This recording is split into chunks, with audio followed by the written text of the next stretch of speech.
الحمد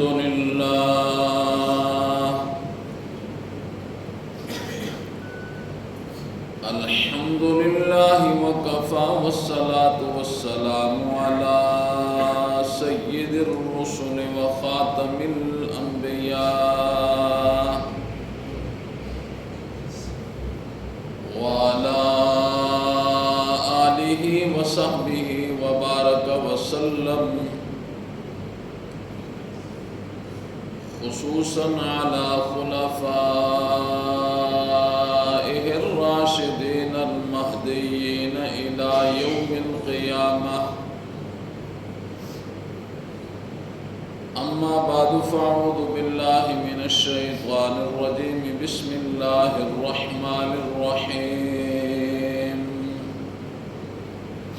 يا أيها الذين آمنوا كتب عليكم الصيام كما كتب على الذين من قبلكم لعلكم تتقون. صدق الله العظيم وصدق رسوله النبي الكريم، ونحن على ذلك لمن الشاهدين والشاكرين، والحمد لله رب العالمين.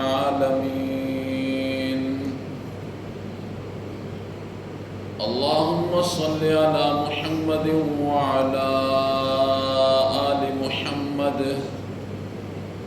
كما صليت على إبراهيم وعلى آل إبراهيم إنك حميد مجيد. اللهم بارك على محمد وعلى آل محمد كما باركت على إبراهيم وعلى آل إبراهيم إنك حميد مجيد. رب اشرح لي صدري ويسر لي أمري واحلل عقدة من لساني يفقهوا قولي. رب زدني علما رب زدني علما رب زدني علما.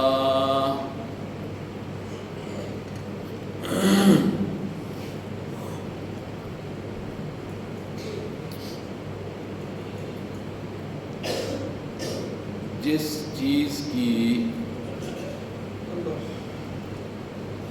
فضیلت و عظمت زیادہ ہوتی ہے، جس چیز کی فضیلت و عظمت زیادہ ہوتی ہے، اس چیز کا ادب و احترام بھی زیادہ ہوتا ہے.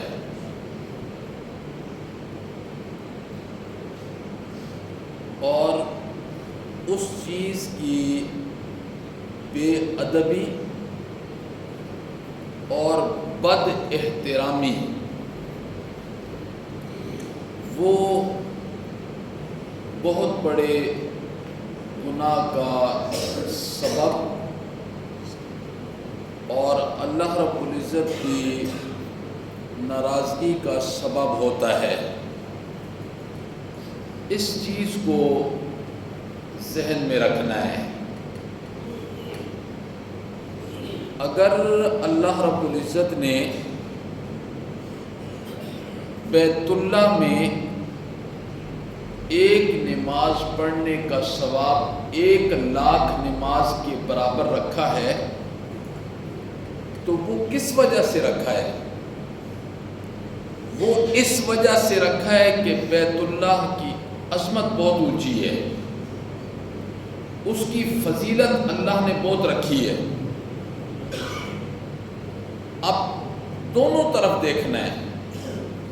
اگر بیت اللہ میں ایک نماز پڑھنے کا ثواب 1,00,000 نماز کے برابر ہے نا، تو پھر جو لوگ بیت اللہ کی بد احترامی کرتے ہیں، بیت اللہ کی جو لوگ بد احترامی کرتے ہیں، تو وہ گناہ بھی اسی اعتبار سے ہے جس اعتبار سے نیکی ہے،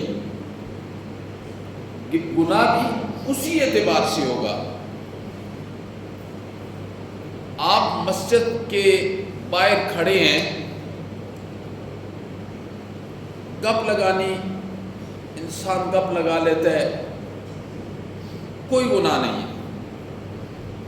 وہی گپ اگر آپ مسجد کے اندر آ کر لگائیں گے تو یہ مسجد کی بد احترامی کی وجہ سے آپ کو بہت بڑے گناہ کا سامنا کرنا پڑے گا۔ تو جس چیز کی فضیلت اور عظمت بہت بڑی ہوتی ہے، اس چیز کی بے ادبی، بد احترامی، اس کا گناہ بھی بہت بڑا ہوتا ہے۔ یہ رمضان المبارک، یہ اللہ رب العزت نے اس سے بڑی عظمتوں سے اور بڑی فضیلتوں سے نوازا ہے۔ حضرت شیخ عبد القادر جیلانی رحمہ اللہ نے اور امام رازی نے احیاء العلوم میں لکھا ہے، دونوں علم کے بے تاج بادشاہ ہیں، کہ حضرت یعقوب علیہ السلام کے 12 بیٹے تھے، اور حضرت یعقوب علیہ السلام کو حضرت یوسف علیہ السلام سے بے انتہا پیار تھا، اور جو حضرت یوسف علیہ السلام سے پیار تھا وہ کسی اور بیٹے سے نہیں تھا، حالانکہ وہ سارے بیٹے تھے۔ تو امام رازی نے لکھا کہ جیسے حضرت یعقوب علیہ السلام کے 12 بیٹے تھے، ان میں حضرت یوسف بہت پیارے تھے، بالکل اسی طریقے سے 12 مہینے بھی اللہ کے ہیں، اور ان 12 مہینوں میں رمضان اللہ کو بہت پیارا ہے، بہت پیارا ہے۔ کیوں پیارا ہے؟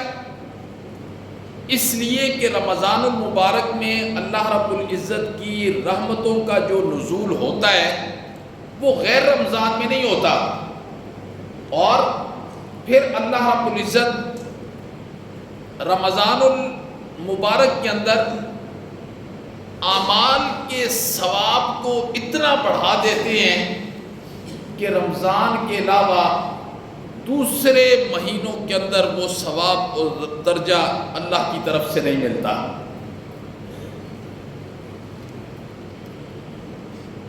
امام الانبیاء مسجد نبوی میں تشریف فرمائیں،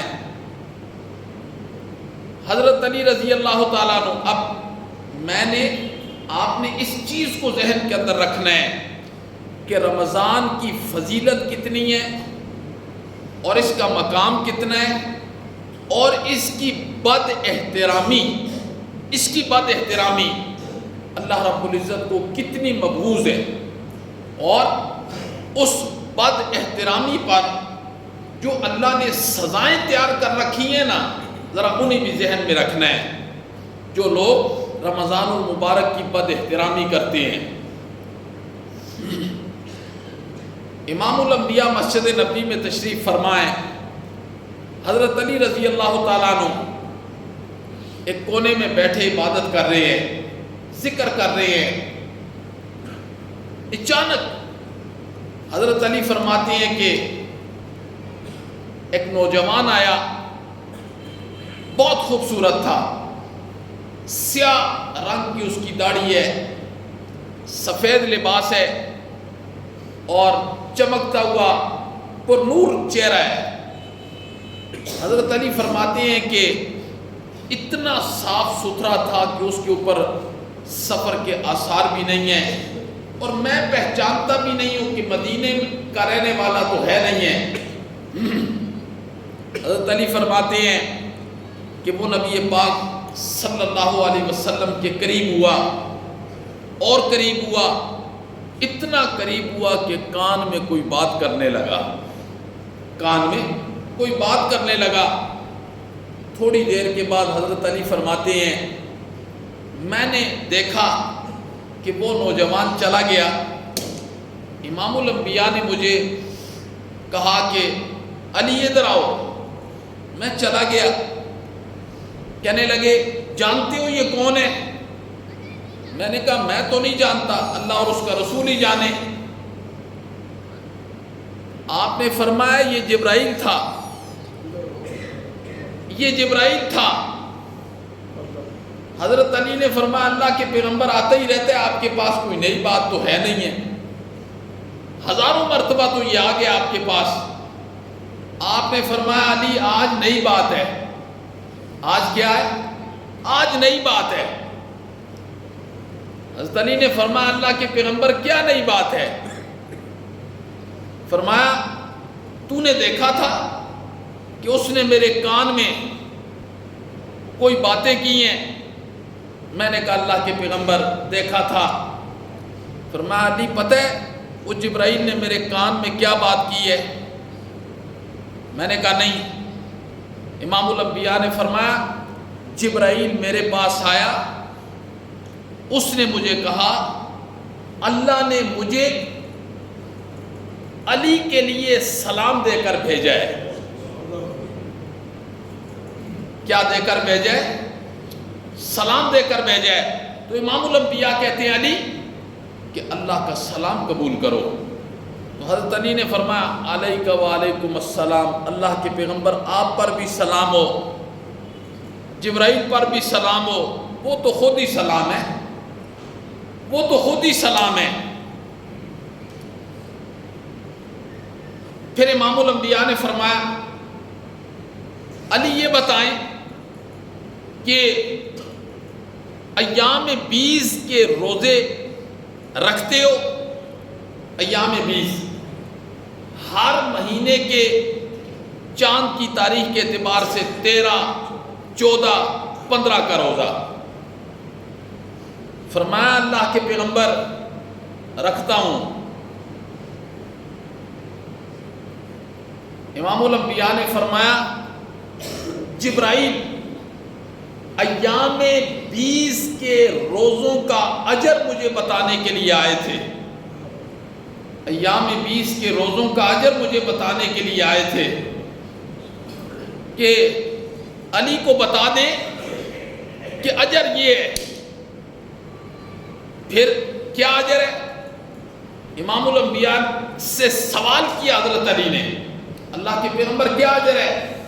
فرمایا جو 13ویں کا روزہ رکھے گا نا اللہ اسے 10 سال کی عبادت کا ثواب عطا فرمائیں گے۔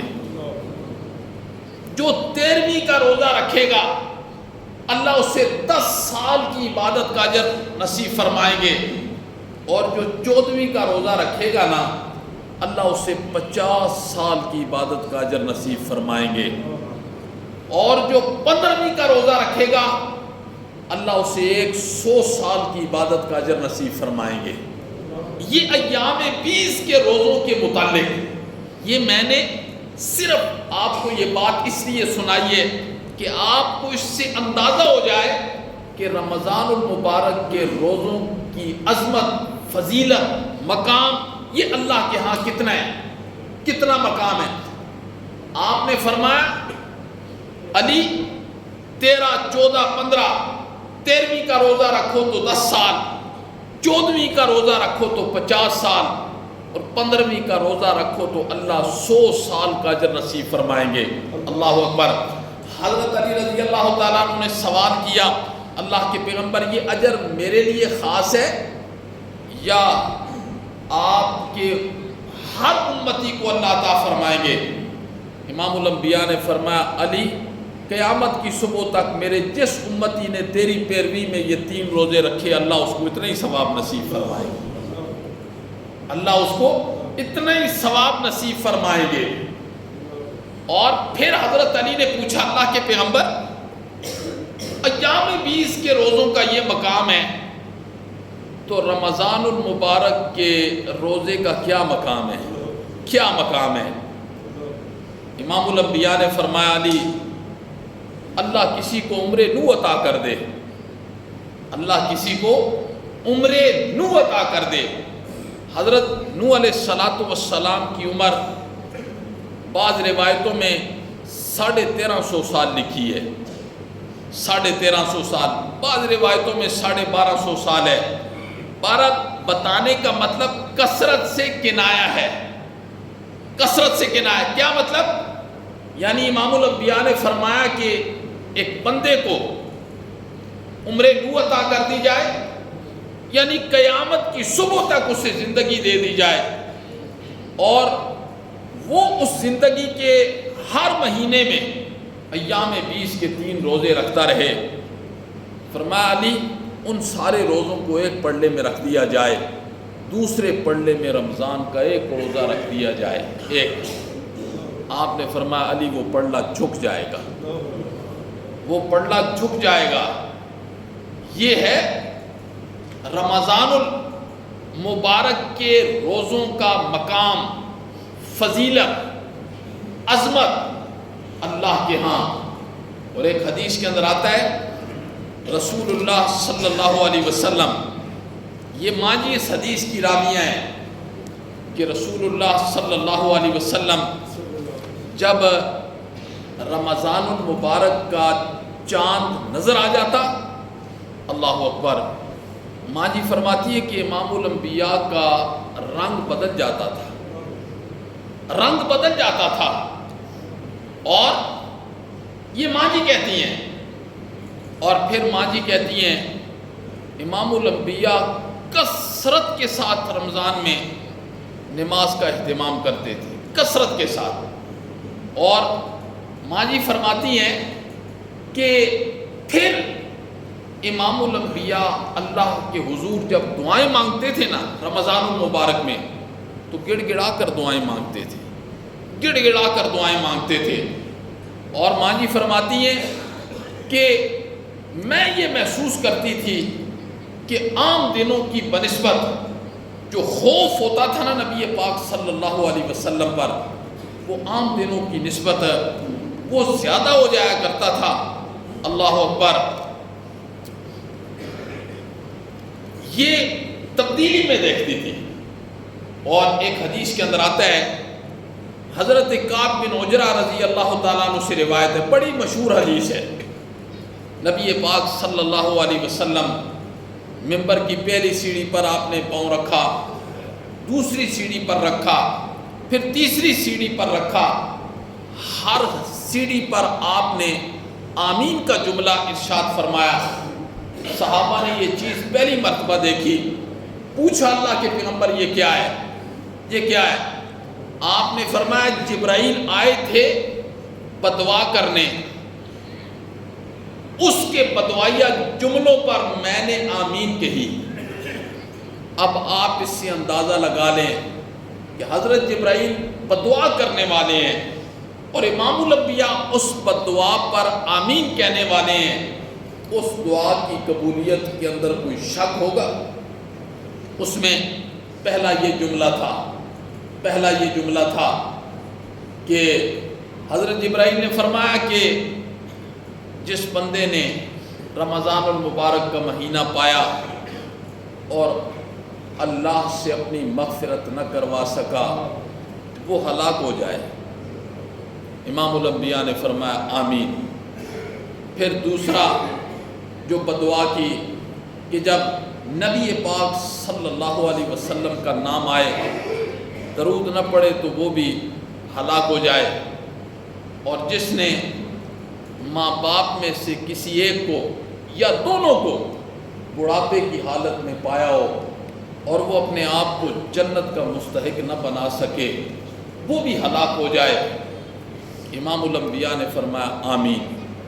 یہ 3 باتیں ہیں، ان میں سب سے پہلی چیز جو ہمارے موضوع سے متعلق ہے وہ کیا ہے کہ جس بندے نے رمضان المبارک کا مہینہ پایا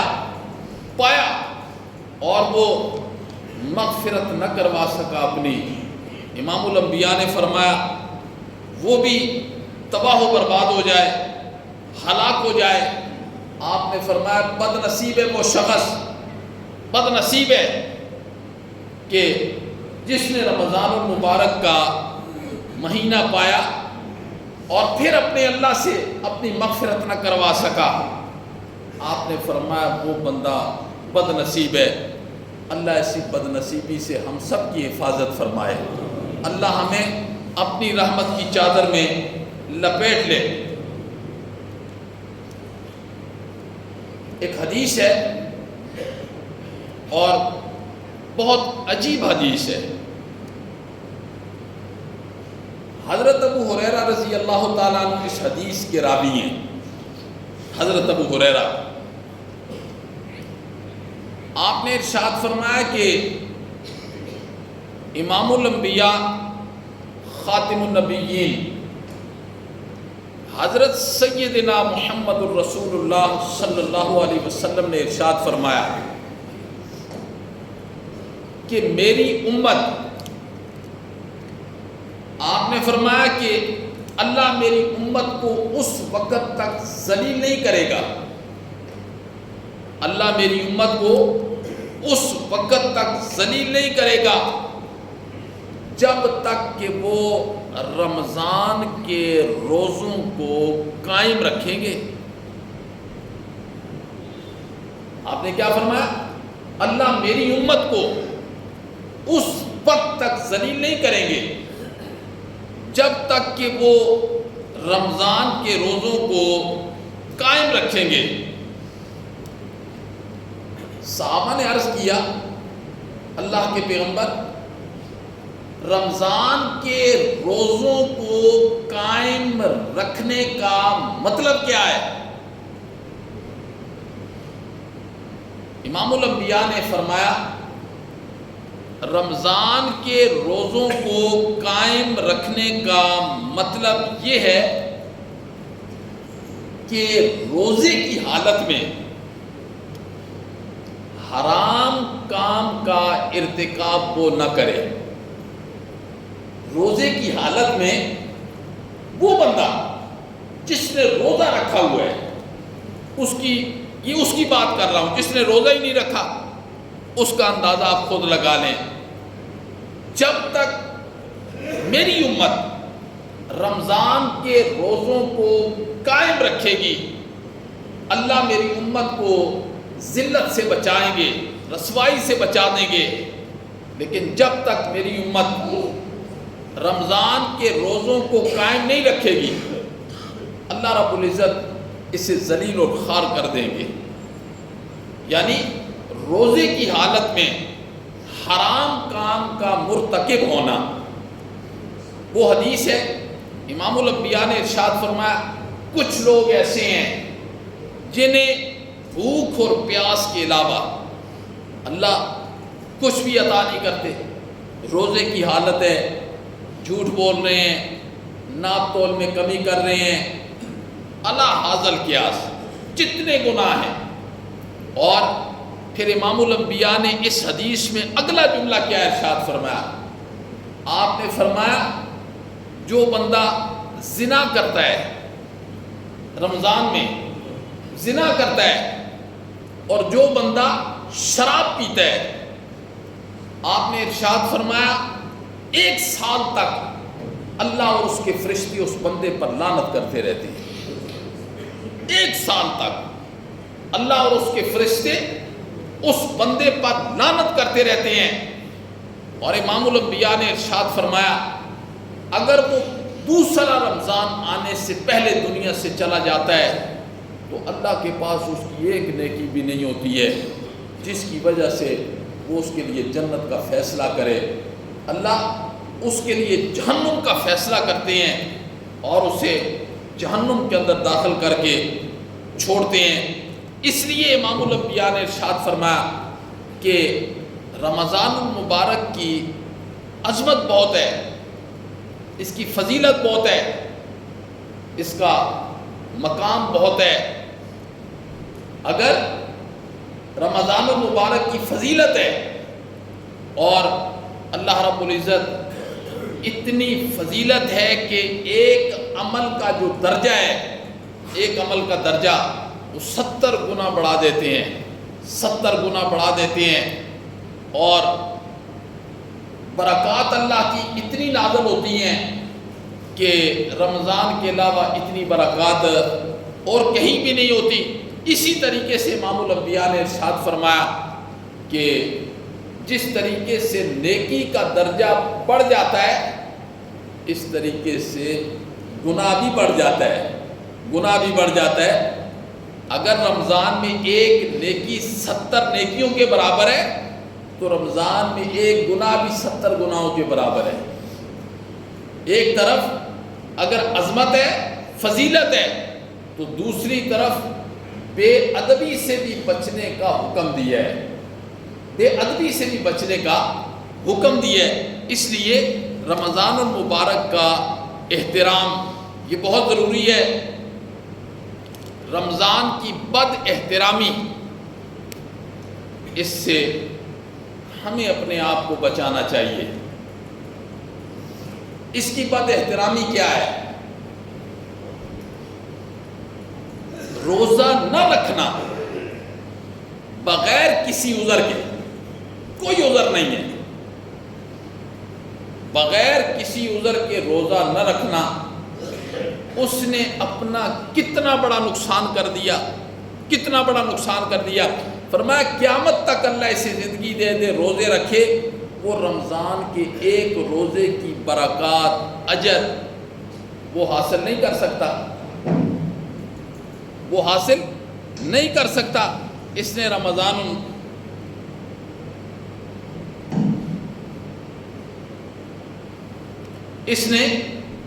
رمضان المبارک کا احترام نہیں کیا۔ بہت افسوس ہوتا ہے، بہت افسوس ہوتا ہے، خدا باعث شاہد ہے، نوجوانوں کو دیکھتے ہیں باہر سگریٹ پی رہے ہوتے ہیں، کوئی احترام۔ دیکھیے روزہ رکھنا یا نہ رکھنا وہ الگ بات ہے، کم از کم بندے کو رمضان المبارک کا احترام تو کرنا چاہیے۔ چلو میں نے یہ مزدوروں کو دیکھو، ایسے کوئی پلیٹیں لے کے ادھر جا رہا ہے، کوئی ادھر جا رہا ہے، کھا رہے ہیں، پی رہے ہیں، کوئی پتہ نہیں ہے، کوئی پتہ نہیں ہے کہ وہ کہتے ہیں کہ ہمارے لیے روزہ ہے ہی نہیں ہے۔ کل کی بات ہے، کل ایک نوجوان شاید ابھی بھی اس مجمع میں بیٹھا ہو، کہتے ہیں جی قاری صاحب میں حافظ قرآن ہوں اور میں سامنے کہیں کام کرتا ہوں، تو میں دن کو سپارہ پڑھتا ہوں، رات کو آ کے سنتا ہوں کہ چلو میری منزل، لیکن میرا مالک مجھے کہتا ہے آپ کو پتہ نہیں ہے کام کے دوران نماز پڑھنی حرام ہے۔ حیران رہ گیا میں نے کہا وہ مالک صاحب بھول گئے ہیں، انہیں یہ بتانا کہ کام کے وقت نماز نہ پڑھنا اور کام کرنا یہ حرام ہے۔ میں نے کہا تجھے پتہ نہیں ہے کہ کام والوں کے لیے نماز نہیں ہے؟ یہ ہمارا جسے اسلام کا کلا کہا جاتا ہے، یہ اس کا حال ہے، تو باقی دنیا کے اندر کیا حال ہوگا؟ اس لیے کتنی بد احترامی ہوتی ہے، بے دھڑک لوگ کھا رہے ہوتے ہیں۔ ایک یہودی نے، اللہ اکبر، ایک یہودی نے اپنے بیٹے کو تھپڑ مار دیا تھا، کھا رہا تھا نا رمضان میں، اس نے کہا تجھے پتہ نہیں ہے مسلمانوں کا رمضان ہے؟ یہودی کبھی یہودی بھی احترام کیا کرتے تھے، ہندو بھی کبھی احترام کیا کرتے تھے، آج کیا احترام ہے؟ آج مسلمان کہنے والا ایک نوجوان ہندو نا، کسی زمانے میں جب یہ ان کے سال کے بعد میلے ہوتے تھے کسی زمانے میں، پھر وہ لوگوں سے پیسے مانگنے کے لیے وہ ڈھول مارتے چادر لے کے، یہ ہندوانہ رسم ہے، یہ ہندوانہ رسم ہے۔ میں اس وقت کی بات کر رہا ہوں جب پاکستان نہیں ہوتا تھا، پورا ہندوستان ایک ہوتا تھا، تو متحدہ ہندوستان، تو اس وقت یہ جب چندہ مانگتے ہندو نا، مسجد آتی نا مسجد، تو اس وقت ڈھول بند کر دیتے تھے اس کے احترام میں، ہندو ڈھول بند کافی دور لے کر جاتے، تو پھر وہ ڈھول اپنا مارنا شروع کرتے۔ آج نوجوان اپنی گاڑی کے اندر گانا لگا کے جا رہا ہوتا ہے، ہم نے نہیں دیکھا کہ اس نوجوان نے مسجد کے آگے سے گزرا ہو تو مسجد کے احترام میں گانا بند کر دیا۔ تو بد احترامی یہ بھی بہت بری چیز ہے۔ ایک بندہ روزہ نہیں نہ رکھتا، کم از کم اس کے دل میں خوف خدا ہو، ڈر ہو، للہیت ہو، احترام کرے، کبھی نہ کبھی اللہ اس کے ہدایت دے ہی دیں گے، کبھی نہ کبھی اللہ اسے ہدایت دیں گے. لیکن ایک بندہ احترام نہ کرے اور اوپر سے باتیں بھی کرے کہ بھائی مجھے اجازت ہے میں جو چاہوں کروں، تو ایسے لوگوں کو پھر اللہ ہدایت سے محروم کر دیتے ہیں. ہدایت سے اس کا خیال رکھنا ہے. اور رسول اللہ صلی اللہ علیہ وسلم کا ارشاد کیا ہے؟ آپ نے فرمایا جس نے ایک روزہ کھا لیا، ایک روزہ جان بوجھ کے کھا لیا، اور یہ پھر لوگوں کے سامنے کہا تھا، پھر آپ نے کیا ارشاد فرمایا؟ آپ نے فرمایا اس نے اسلام کی بنیاد کو کھوکھلا کر دیا. اس نے اسلام کی بنیاد کو کھوکھلا کر دیا. جیسے دیمک نہیں چمڑ جاتی لکڑی کو، آپ نے فرمایا اس نے اسلام کی بنیاد کو کھوکھلا کر دیا. اور اسلام کی بنیاد 5 چیزوں پر ہے. شہادت اللہ الہ، اس بات کی شہادت دینا کہ اللہ کی ذات کے علاوہ کوئی الہ نہیں ہے اور امام الانبیاء اللہ کے رسول ہیں. نمبر 2 نماز قائم کرنا. نمبر 3 زکوٰۃ ادا کرنا. نمبر 4 بیت اللہ کا حج کرنا. اور نمبر 5 رمضان المبارک کے روزے رکھنا. یہ اسلام کی بنیاد ہے. امام الانبیاء نے فرمایا کہ جس نے رمضان کا روزہ جان بوجھ کے کھا لیا، اس نے گویا کہ اسلامی جو بنیاد ہے اس کے 5 ستون ہیں، ایک ستون کو اس نے گرا دیا. ایک ستون کو اس نے گرا دیا. آپ نے فرمایا ان 5 ستونوں پر تو اسلام کی بنیاد ہے. اس لیے میرے محترم، ہمیں رمضان المبارک کا احترام کرنا چاہیے. احترام کرنا چاہیے. احترام کیا ہے؟ کہ روزہ رکھا جائے، اپنی زبان کو پاک کیا جائے، اپنی آنکھوں کو پاک کیا جائے، اپنے کانوں کو پاک کیا جائے، اپنی سوچ کو پاک کیا جائے. یہ رمضان المبارک کا احترام ہے. یہ احترام ہے. اور بد احترامی پر کتنا بڑا گناہ ہے، کتنا بڑا عذاب ہے. خدا باعث شاہد ہے، یہ دنیا ہے، یہ کسی کے پاس اس نے نہیں رہنا. بادشاہوں کے پاس بھی نہیں رہنا، فقیروں کے پاس بھی نہیں رہنا. اس دنیا کو ہم نے چھوڑنا ہے. تو ہر چیز جس وقت سانس نکلنا ہے نا، تو سارے عمل وجود بن کے ہمارے سامنے کھڑے ہو جانے ہیں. اگر ہم نے آج بن دیکھے ان اعمال کے ساتھ وفا کی، تو یہ بھی ہمارے ساتھ وفا کریں گے قبر میں.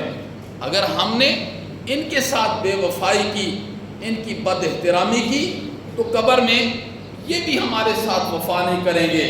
اس وقت تو اللہ، قرآن نے ایک جگہ کہا کہ اللہ نے فرمایا لوگ جب آ جائیں گے میرے پاس، سانس نکلے گا، وہ ایک جملہ کہیں گے، وَقَالُوا لَوْ كُنَّا نَسْمَعُ اَوْ نَعْقِلُ مَا كُنَّا فِي أَصْحَابِ السَّعِيرِ. کاش کہ ہم دنیا میں بات کو سن لیتے، اپنی عقل کو استعمال کر لیتے، آج ہم اہل جہنم میں سے نہ ہوتے. لیکن اللہ نے فرمایا اس وقت یہ کہنے کا کیا فائدہ ہوگا؟ اس وقت کہنے کا یہ کوئی فائدہ نہیں ہوگا. اس لیے رمضان المبارک کا احترام کرنا ہے، اور بہت احترام کرنا ہے. اگر کسی وجہ سے کسی نے روزہ نہیں رکھا، تو کم از کم وہ مخلوق خدا کے سامنے وہ کوئی چیز نہ کھائے. اس نے کھانی بھی ہے تو کئی تنہائیوں میں چل کے کھائے. جی وہ تو اللہ ہی جانتا ہے کس کا روزہ ہے اور کس کا روزہ نہیں ہے. اللہ رمضان میں اسی بات کو تو سمجھاتے ہیں، لوگوں یعلم خائنۃ الاعین، میں تو آنکھ کی خیانت کو بھی جانتا ہوں. کیا مطلب؟ اللہ نے فرمایا مشرق مغرب شمال جنوب اور زمین و آسمان کی جتنی مخلوق ہے، ایک روایت کے مطابق 18,000 مخلوق ہے. 18,000 مخلوق ہے. اور غالباً میں نے کسی جگہ پڑھا، مجھے یاد نہیں ہے، امام غزالی نے لکھا رحمہ اللہ نے کہ اللہ کی 80,000 مخلوقات ہے. 40,000 سمندری مخلوقات ہے اور 40,000 خشکی کی مخلوقات ہے. اس میں انسان ایک مخلوق ہے. انسان ایک مخلوق ہے. اور پھر اللہ نے فرمایا یہ سارے انسان اگر یہ کسی مجمع میں اکٹھے ہو کے کوئی بندہ آنکھ سے کسی کو اشارہ کرتا ہے نا، اللہ نے فرمایا یعلم خائنۃ الاعین، میں آنکھ کی خیانت کو بھی جانتا ہوں، آنکھ کی خیانت کو بھی جانتا ہوں۔ اللہ نے فرمایا انہ یعلم السر واخفی، میں دلوں کے راز بھی جانتا ہوں، میں دلوں کے بھید بھی جانتا ہوں۔ اللہ نے فرمایا نحن اقرب الیہ من حبل الورید، میں شرک سے زیادہ قریب ہوں۔ اسی لیے ہم جو کلمہ پڑھتے ہیں نا، لا الہ، 4 جملے ہیں، لا الہ الا اللہ، لا الہ الا اللہ، تو اس کے اندر ہے جو الہ کا معنی ہے، اسی لیے نا فرمایا افضل الذکر لا الہ الا اللہ، سب سے افضل ذکر لا الہ الا اللہ ہے۔ کیوں افضل ذکر ہے؟ الہ کا کیا معنی ہے؟ الہ کا معنی سمجھ کر جو بندہ کلمے کا ذکر کرے گا نا، فائدہ اسی کو ہوگا، کیونکہ جب اللہ نے حکم دیا ہے نا، اس سے پہلے اللہ نے یہ حکم دیا فَعْلَمْ أَنَّهُ لَا إِلَهَ إِلَّا اللَّهُ، لا الہ الا اللہ کی ضربیں نہ لگایا کر، جان کے پڑھا کر کے لا الہ الا اللہ کہتا کیا ہے؟ تو الہ کون ہوتا ہے؟ جس میں 2 صفتیں پائی جائیں، اور اللہ نے ان 2 صفتوں کا قرآن مجید میں کئی مرتبہ اور کئی جگہ اللہ نے تذکرہ کیا۔ پہلی صفت الہ کی کیا ہے؟ عالم الغیب ہونا۔ اللہ نے فرمایا عالم الغیب ہونا یہ صرف اور صرف میری صفت ہے، عالم الغیب ہونا، کہ ہر چیز کا کلی، مکمل اور محیط علم یہ صرف اور صرف کس کے پاس ہے؟ بولو، صرف اور صرف اللہ کے پاس ہے۔ اللہ نے فرمایا الہ کی ایک صفت یہ ہے کہ جب کلمہ پڑھنا ہے نا، کلمہ لا الہ الا اللہ، تو آپ کے ذہن کے اندر یہ ہونا چاہیے کہ عالم الغیب صرف اللہ کی ذات ہے۔ اور دوسری صفت الہ کی، یہ میں کوئی اپنی طرف سے نہیں کہہ رہا، تفصیل کا وقت نہیں ہے، قرآن نے کئی جگہ اس کو بیان کیا۔ اللہ نے فرمایا الہ میں ہوں۔ کیوں میں ہوں؟ اس لیے کہ میرے اندر 2 صفتیں پائی جاتی ہیں۔ دوسری صفت کیا ہے؟ کہ اللہ مختار کل ہے، کہ اس کائنات کے ذرے ذرے پر اختیار صرف اور صرف ہے تو کس کا ہے؟ بولو، صرف اللہ کا۔ اب جب انسان کلمہ پڑھے نا، لا الہ الہ کون ہے؟ اس کے اندر یہ 2 صفتیں پائی جاتی ہیں، عالم الغیب صرف اللہ ہے، اور مختار کل ہر چیز کا اختیار صرف اللہ کے پاس ہے۔ اس عقیدے کے ساتھ جب کلمہ پڑھے گا، جی اس نے اللہ کو الہ مانا، اور یہ 2 صفتیں اگر اس نے کسی نبی میں مان لی، کسی ولی میں مان لی، زبان سے اقرار کیا یا نہ کیا، دل میں اس نے سوچا، تو گویا کہ اس نے اس نبی کو الہ مانا، اس ولی کو الہ مانا۔ تو لہٰذا یہ 2 صفتیں کس کے اندر پائی جاتی ہیں؟ اللہ کے اندر پائی جاتی ہیں، عالم الغیب کا ہونا اور مختار کل کا ہونا۔ تو جب انسان پڑھے گا لا الہ، مولا تیری ذات کے علاوہ کوئی الہ نہیں ہے، الا اللہ، ہے تو صرف اور صرف کون ہے؟ صرف اور صرف تو ہے۔ تو جب انسان اس نظریات کے ساتھ کلمہ پڑھے گا نا، پھر اس کو ایک پلڑے میں رکھ دیا جائے گا، دوسرے پلڑے میں 7 آسمان اور 7 زمین رکھ دیے جائیں گے۔ آپ نے فرمایا یہ کلمے والی پرزی جس پلڑے میں رکھی ہے وہ جھک جائے گی، اس کا اتنا وزن ہے۔ تو رمضان المبارک کا ہم سب نے احترام کرنا ہے، اور بہت احترام کرنا ہے۔ جی آج تو نکیر کرنے والا بھی کوئی نہیں ہے، روکنے والا بھی کوئی بھی نہیں ہے، خدا باعث شاید ہے، کوئی کسی کو روکنے والا نہیں ہے۔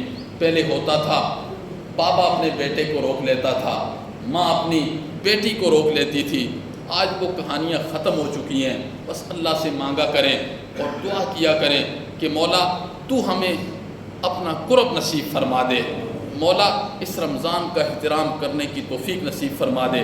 انشاءاللہ یہ مغفرت کا عشرہ شروع ہو گیا ہے، 20 دن باقی رہ گئے ہیں۔